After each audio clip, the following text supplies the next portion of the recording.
CBS News 24/7 with continuing coverage out of the state of California, where 3 sheriff's deputies have lost their lives after an explosion.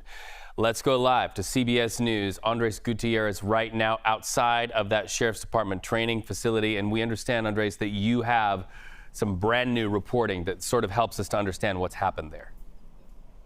We sure do, Reed. In a story like this, it is fast developing, and we are working our sources. CBS News being informed by authorities that Los Angeles, this incident out here, is actively being investigated as possibly being triggered by material that they ended up recovering yesterday that ended up exploding this morning. They believe it was not probably an IED, but it does not appear that this was a training accident that occurred out here this morning. It happened just after 7:30 local time, 7:37 to be specific, here at the BC training facility, very large facility in East Los Angeles. 3 highly elite members of their bomb squad were working on this particular material when it went off. They are part of the Special Enforcement Bureau. So these are folks that are highly trained, and they were going over this material that, again, apparently was recovered yesterday when it detonated. It is so fresh that right now there are still crews that are moving in. Here in the last 15 minutes, we saw the mobile command unit that moved onto the site. Now, while it is a neighborhood around here, the facility itself where the explosion happened is surrounded by administrative offices. So right now they're just trying to make sure that the area around there is safe and that they are able to clear whatever material this was. And so that's why they're bringing in the ATF as well as the FBI to help them assist them with this material. So right now it is fast developing out here, and we're continuing to monitor all those developments and bring them to you as soon as they happen. All right, so those are the details. And Andres, that is a really great bit of new reporting that we appreciate you're bringing to our viewers right now, because we're just trying to see what happened here and what could have prompted this. Now, there's another human side to this, and that is some new video that we just got in. We want to show to our viewers right now. And this just shows you, as we roll that now, what it is like there on the ground. Yes, it's a place that they have cordoned off. Yes, it is a place that is an investigation, but it is also a place where hearts are hurting. Here we go. Now watch closely. There's some embraces there. Our nation's first responders who have been responding to all kinds of things. ICE raid protests, the LA County wildfires, and you just saw there in that video an embrace. This is when the personal experiences and the personal hearts and minds of those who deal in this day in and day out meets the professional realm.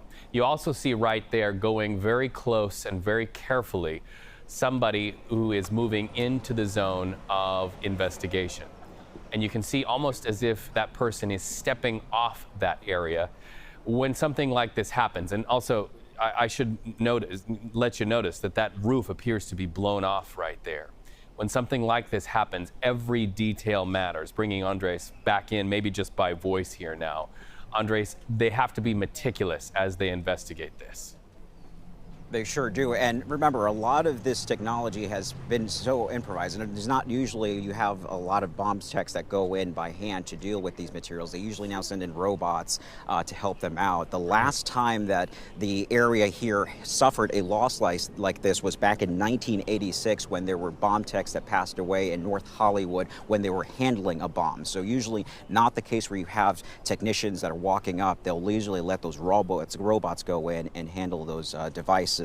But again, yes, a tragedy unfolding here in East Los Angeles today. Well, and you know, it's a training facility as we look through helicopter video from our CBS partners and other partners down there in Southern California.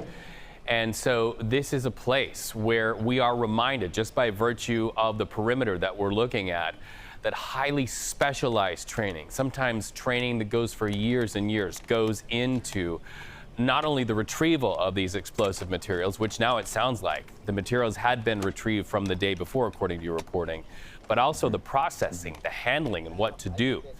And so, Andres, we are just starting to see these little details start to emerge as we look from that helicopter shot down to the ground inside that perimeter and get an understanding of what is really not only an investigation, but a human tragedy. We're glad you're there at the scene. We'll continue to go to you as any new details come out, just as you were able to bring to us. Once again, 3 deputies killed, what looks like processing explosive materials, according to Andres' reporting.